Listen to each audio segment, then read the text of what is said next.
ہمارے مرشد کریم حضرت سائیں بادشاہ کریم قدس سر العزیز ان کے عقائد، نظریات اور تعلیمات جو آپ کے فتاوی قاسمیہ اور رسائل قاسمیہ کے اندر موجود ہیں۔ سب سے پہلے عقیدہ توحید۔ آپ فرماتے ہیں رب مسجود، راقم ساجد معبود، قلم کا سر سجدہ میں رکھا ہوا، کاغذ کی پیشانی اس کی عظمت سے جھکی ہوئی، معبود کی عبادت اور عابد کی سعادت کے لیے جسمی اور قلبی زبان سے اس کی تعریف اور تحمید میں رطب اللسان رہنا شریعت اور طریقت کا اولین اصول ہے۔ تبارک ربنا و تعالیت، یہ اختصار کے ساتھ آپ نے عقیدہ توحید بیان فرمایا۔ اب عقیدہ رسالت۔ آپ فرماتے ہیں اسرار وحدت کے واقف کار، مقام محمود کے میدان کے شاہ سوار، کعبہ قوسین کے عہدیدار، عبد معبود، محبوب مسجود کی تعریف لکھتے ہوئے قلم لرز گیا، خیال کا قدم ہٹا، دل زور سے دھڑکا، دماغ کانپا، قواعد ادب کے لحاظ پر قلم اور قلب زن کا سر جھکا اور اس کے اسرار کے اظہار سے قلمی اور جسمانی زبان کا قدم رکا، جس کے لیے او ادنا کا شرف اور صلو علیہ وسلموا کا حکم وارد ہوا ہے۔ اللہم صلی وسلم علی سیدنا محمد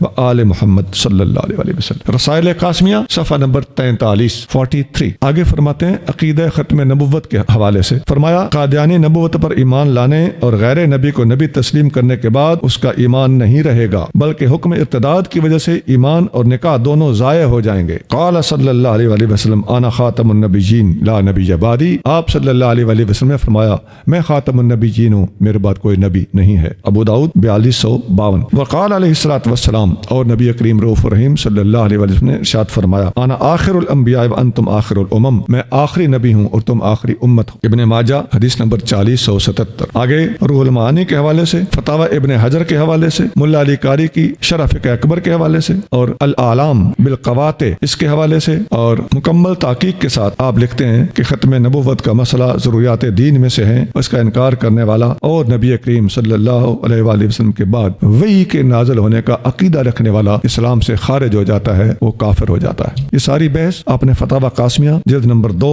صفحہ 89 پر فرمائی۔ اس کے بعد افضلیت شیخین اور شان صحابہ کو بیان فرماتے ہیں۔ فرمایا اس میں کوئی شک نہیں کہ اہل سنت و جماعت کا یہی عقیدہ ہے کہ حضرت ابو بکر صدیق رضی اللہ عنہ تمام صحابہ سے افضل ہیں، پھر حضرت عمر فاروق رضی اللہ تعالی عنہ، حضرت علی کرم اللہ وجہہ الکریم کو ان سے افضل سمجھنا گمراہی اور مذہب اہل سنت سے خروج ہے۔ اسی طرح کسی بھی صحابی بالخصوص حضرت امیر معاویہ رضی اللہ عنہ پر طعن کرنا اسلام پر جرح کو مستلزم ہے اور نصوص قطعیہ کے انکار کے مترادف ہے۔ وہو تعالی عالم کتب الفقیر محمد قاسم اوفیہ عنہ۔ یہ جسٹس مفتی غلام سرور صاحب قادری رحمت اللہ علیہ کی کتاب افضلیت سیدنا صدیق اکبر پر تقریز ہے، اس کتاب کا صفحہ نمبر 163-164 ہے۔ اور ایک اور کتاب ہمارے ایک بزرگ پیر بھائی نے لکھی ہے قاسم ولایت، اس کے صفحہ نمبر 202 پر بھی یہی عبارت منقول ہے۔ آگے آپ 4 یار کی شان میں خصوصاً بھی ذکر فرماتے ہیں دنیا کی بنیاد 4 عناصر پر رکھی گئی ہے اور اس سے ہی انسان کا وجود مرکب ہوا، یہ جو آگ پانی ہوا مٹی ہوتی، اور دنیا کی جہتیں مقرر ہوئیں اور دنیا کی جہتیں بھی 4 ہیں، مشرق مغرب شمال اور جنوب۔ اسلامی دنیا کے طرفدار محبوب خدا کے جانثار اصحاب کبار عناصر اربع کی تمزیج کی طرح وجود واحد اور دینی عمارت کے لیے 4 دیواری کی مثال رکھتے ہیں۔ رضی اللہ تعالی عنہم، کمال کر دیا سائیں بادشاہ نے 4 یار کی شان بیان کرتے وقت۔ رسائل قاسمیہ صفحہ نمبر 43 آگے لکھتے ہیں عربی زبان میں پوری حدیث لکھتے ہیں، اس کا ترجمہ یہ ہے کہ سیدنا علی المرتضیٰ رضی اللہ تعالیٰ عنہ رمضان کی پہلی تاریخ کو مسجد میں تشریف لائے۔ خرج علی بن ابی طالب رضی اللہ تعالیٰ عنہ فی اول من رمضان کے پہلے رات آپ نکلے اور مسجد کے اندر قندیلیں لگی ہوئی تھیں اور وہ لہلہا رہی تھیں، چمک رہی تھیں، اور اللہ کا قرآن مسجد کے اندر پڑھا جا رہا تھا۔ تو آپ نے دعا دیتے ہوئے ارشاد فرمایا نور اللہ لک یا ابن الخطاب، اے عمر بن خطاب اللہ تیری قبر کو روشن کرے، اللہ تجھے منور کرے، فی قبر کا تیری قبر کو روشن کرے، کما نورت مساجد اللہ جیسا کہ تو نے اللہ کی مسجدوں کو چمکا دیا ہے اور نورانی بنا دیا۔ آگے سائیں بادشاہ لکھتے ہیں دیکھیے کہ حضرت علی کرم اللہ وجہہ نے کس قدر اس فعل پر حضرت عمر رضی اللہ تعالیٰ عنہ سے راضی ہو کر ان کی تعریف کی ہے، لیکن تعجب ہے کہ آج کل حضرت علی کرم اللہ وجہہ کے دوست نما دشمن پھر اس کام پر حضرت عمر رضی اللہ عنہ پر طعن و تشنیع کی بارش برسا رہے ہیں، گویا کہ ان کی نظر میں مسجد کی زینت اور روشنی یا قرآن مجید کا پڑھنا ایک پل نہیں بھاتا، جس سے معلوم ہوتا ہے کہ ان کی عداوت اور انکار نہ فقط حضرت امیر عمر رضی اللہ تعالیٰ عنہ سے ہے، بلکہ ان کی اصل عداوت قرآن مجید کی تلاوت اور نماز کو ادا کرنے سے ہے۔ یہی سبب ہے کہ ارأیت الذی ینہا عبدا اذا صلی، سورۃ علق کی آیت نمبر 9 اور 10 کو لکھتے ہوئے ارشاد فرماتے ہیں، اس کی وعید کی پرواہ نہ کرتے ہوئے کچھ لوگ ابو جہل کی پیروی میں غریب نمازیوں پر ظلم اور زیادتی کی کارروائیاں کر کے خود کو درکات نار کا مستوجب قرار دے رہے ہیں۔ فاللہ یہدیہم او یمزقہم کل ممزق، اللہ انہیں ہدایت دے یا اللہ انہیں تباہ کر کے رکھ دے جیسا کہ تباہ کرنے کا حق ہے۔ حالانکہ یہ بھی معلوم ہو چکا کہ حضرت امیر عمر رضی اللہ تعالیٰ عنہ کے اس فعل کو صحابہ کرام نے پسندیدگی کی نظر سے دیکھا اور آپ کے ساتھ اتفاق فرمایا، جس کی وجہ سے تراویح سبیل المومنین کے حکم سے اور لقب سے ملقب ہو چکی اور سبیل المومنین کے مخالف جانا نص قرآن کے مطابق حرام ہے، جیسا کہ اللہ تعالیٰ قرآن شریف میں ارشاد فرماتا ہے، ومن یشاقق الرسول من بعد ما تبین له الهدى ویتبع غیر سبیل المؤمنین نولہ ما تولی ونصلہ جہنم وساءت مصیرا۔ نعوذ باللہ من غضبہ وعقابہ، ہم اللہ کے غضب اور اس کے عقاب سے بھاگتے ہیں اور اس کی پناہ لیتے ہیں۔ یہ تو تحقیق کی بنا پر گفتگو ہوئی، لیکن اہل سنت و جماعت کے لیے اگر کوئی دوسرا ثبوت نہ بھی ہو بلکہ فقط حضرت امیر المومنین عمر رضی اللہ عنہ کا فعل ہی ثابت رہے تو بھی سنت کے ثبوت میں کوئی شک نہیں رہے گا، کیونکہ حضرت پیغمبر کریم صلی اللہ علیہ وآلہ وسلم نے فرمایا ہے کہ علیکم بسنتی وسنت الخلفاء الراشدین، تم پر لازم ہے کہ میری سنت پہ چلو اور میرے خلفاء راشدین کی سنت پہ چلو۔ ابو داؤد حدیث نمبر 4607۔ اس کا یہ سبب ہے کہ حضرات خلفاء راشدین رضی اللہ تعالی عنہم کا ہر ایک قول اور فعل ضرور کتاب اللہ اور احادیث رسول مقبول صلی اللہ علیہ وسلم پر مبنی ہوگا، نہ کہ اپنے قیاس پر، جیسا کہ ہر ایک مسئلہ کی تفتیش کے بعد اس کی حقیقت واضح ہو کر رہتی ہے، پھر دوسروں کو اس کا علم ہو چاہے نہ ہو، کیونکہ پیغمبر کریم صلی اللہ علیہ وسلم کی صحبت کا جو رتبہ ان کو نصیب تھا وہ دوسروں کو حاصل نہیں تھا، لکونہم مشاورین و مصاحبین لہ صلی اللہ علیہ وآلہ وسلم فی کل حال بخلاف الباقین رضی اللہ تعالی عنہم اجمعین۔ یہ عربی عبارت ہے، اس کا مطلب یہ ہے کہ خلفاء راشدین کے ہر وقت نبی کریم صلی اللہ علیہ وآلہ وسلم کے مشیر اور ہر وقت صحبتی ہونے کی وجہ سے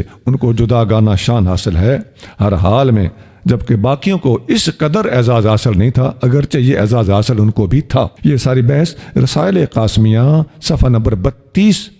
پر موجود ہے۔ اب آئیے، آپ نے شان صحابہ کرام اور خلفاء راشدین اور ان کی افضلیت تفصیل سے سن لی، اب شان اہل بیت بیان فرماتے ہیں۔ اہل بیت کرام ذریت خاتم النبیین رحمت للعالمین صلی اللہ علیہ وآلہ وسلم کی حب اور محبت ہر ایک مسلمان پر فرض ہے، کیونکہ حضور اکرم علیہ الصلوۃ والسلام کی حب ایمان کا رکن ہے، جیسا کہ حدیث شریف میں فرمایا گیا ہے کہ لا یؤمن احدکم حتی اکون احب الیہ من والدہ وولدہ والناس اجمعین، بخاری حدیث نمبر 15۔ اور ظاہر ہے کہ جز کی محبت کے بغیر کل کی محبت حاصل نہیں ہو سکے گی، یعنی جز اہل بیت ہیں اور کل حضور کی ذات ہے، اور کل کی تعظیم جز کی تعظیم پر موقوف ہے، حتیٰ کہ جو چیزیں سرور دو جہاں صلی اللہ علیہ وآلہ وسلم سے منسوب ہیں، جیسا کہ لباس مبارک یا نالین مبارک، ان کی تعظیم کرنا فرض اور اہانت کرنا اور سوء ادب حرام ہے۔ آگے فرمایا، ترمذی شریف میں حدیث ہے کہ ابن عباس رضی اللہ تعالیٰ عنہ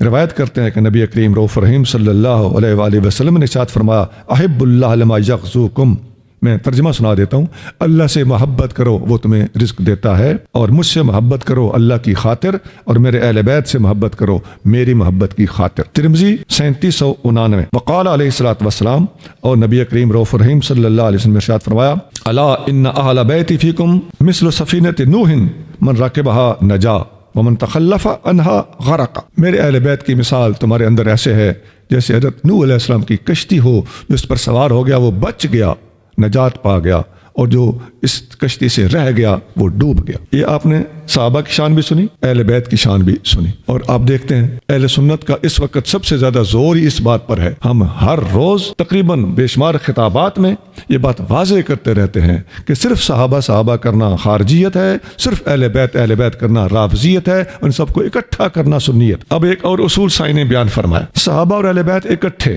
امام فخر الدین رازی کی کتاب سے ریفرنس لیتے ہوئے آپ ارشاد فرماتے ہیں کہ قال الامام الرازی رحمہ اللہ، نحن معاشر اہل سنت، ہم اہل سنت ہوتے ہیں، بحمد اللہ تعالی، اس پر اللہ کا شکر ادا کرتے ہیں، رکبنا سفینۃ محبت اہل البیت، ہم اہل بیت کی محبت کے سفینے میں کشتی میں سوار ہیں، واہتدینا نجمہ ہدا اصحابت رسول اللہ صلی اللہ علیہ وسلم، اور ہم رسول اللہ صلی اللہ علیہ وسلم کے صحابہ جو ہدایت کے ستارے ہیں، کشتی میں بیٹھ کر ان ستاروں کو دیکھ دیکھ کر اپنی کشتی کو چلاتے ہیں۔ فَإِنَّهُ قَالَ أَصْحَابِي كَالنُّجُومِ فَبِأَيِّهِمْ اقْتَدَيْتُمْ اهْتَدَيْتُمْ، میرے تمام صحابہ ہدایت کے ستارے ہیں، ان میں سے جس کی بھی پیروی کرو گے ہدایت پاؤ گے۔ اور جو اس کشتی میں سوار نہ ہوا وہ خارجیوں کی طرح ہلاک ہوا، اور جو ان ہدایت کے ستارے صحابہ سے رہنمائی نہیں لیتا وہ رافضیوں کی طرح ہلاک ہوا اور گمراہ ہوا اور ظلمات کے اندھیروں میں گم ہو گیا۔ لو جی، یہ وہی بات ہے، وہی سبق ہے جو ہم نے مرشد کریم سے سیکھا ہے،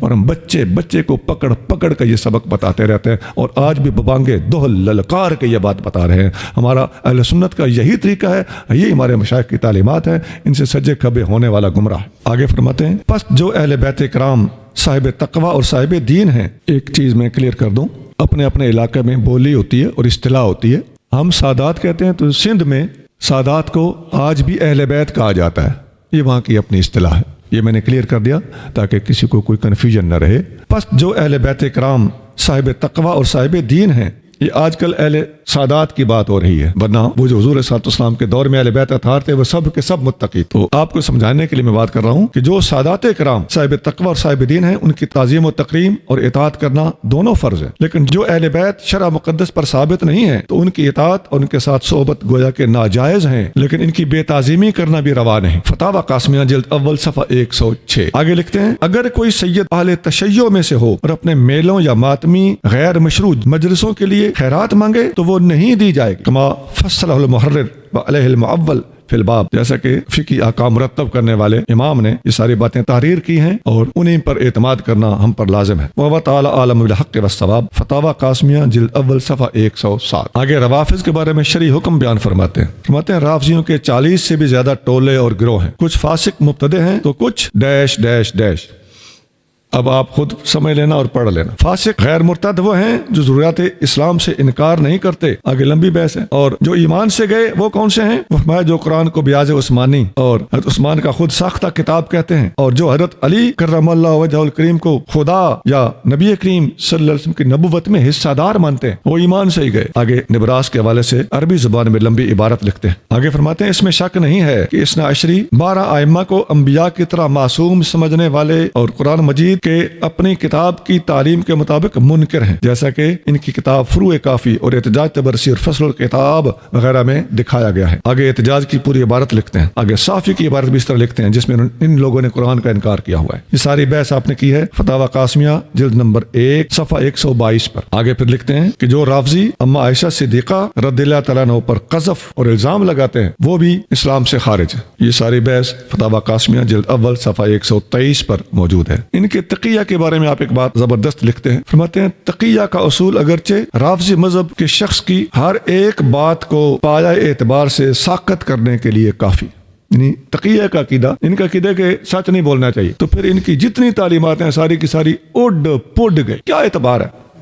کہ کسی نے تقیہ کیا ہوا ہوگا؟ تم کو قرآن کو مانتے ہیں تو ہمیں کیا پتہ سچ ہے کہ تقیہ، تم کو خدا کو مانتے ہیں ہمیں کیا پتہ یہ سچ ہے یا تقیہ، تم کو نبی کریم صلی اللہ علیہ وسلم کو مانتے ہیں ہمیں کیا پتہ تم سچ بول رہے ہو تقیہ کر رہے ہو۔ تقیہ نے ان کی ہر بات کو بے اعتبارہ کر کے رکھ دیا۔ یہ ساری بحث سائیں بادشاہ نے آگے لمبی بحث ہے، آپ نے یہ لکھی ہے فتاوی قاسمیہ جلد 2 صفحہ 52۔ اس کے بعد آپ رضی اللہ تعالیٰ عنہ داڑھی کی مقدار کے بارے میں لکھتے ہیں کہ داڑھی رکھوانا مشت کی مقدار واجب اور شعائر اسلام ہے، مشت کی مقدار سے کم رکھنا اور کترانا یہ ناجائز ہے اور سبب فسق کا ہے، ایسے امام کے پیچھے نماز پڑھنا کراہت ہوگی۔ فتاوی قاسمیہ جلد 2 صفحہ 238۔ اور موسیقی کے بارے میں آگے لکھتے ہیں ظاہر ہے کہ ساز و سرود، ناچ تماشے مطلقاً حرام اور ناجائز ہیں، ان کاموں کا مرتکب بے مربت فاسق مردود الشہادت لائق تعزیر ہے۔ آگے شامی کا حوالہ دے کے عبارت لکھتے ہیں، اس سے معلوم ہوا کہ تاشا ڈھولک شہنائی کے عادی ناچ تماشا کرنے والے لوگ فعل حرام کے مرتکب ہیں اور بڑے خطرے میں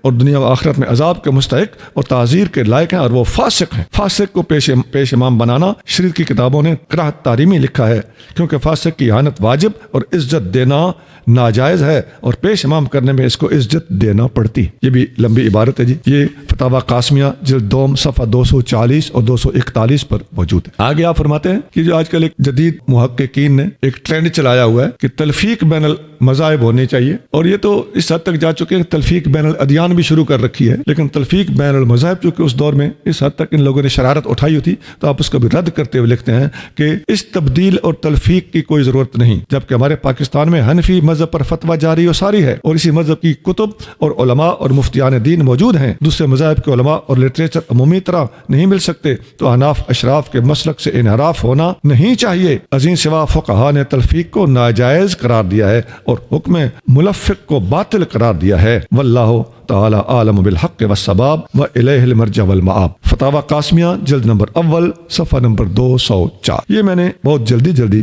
آپ کے سامنے پوری صورتحال رکھ دی ہے اور اپنے مرشد کریم کی کتب سے اور ارشادات عالیہ سے منتخب بات آپ کے سامنے پیش کر دی ہے۔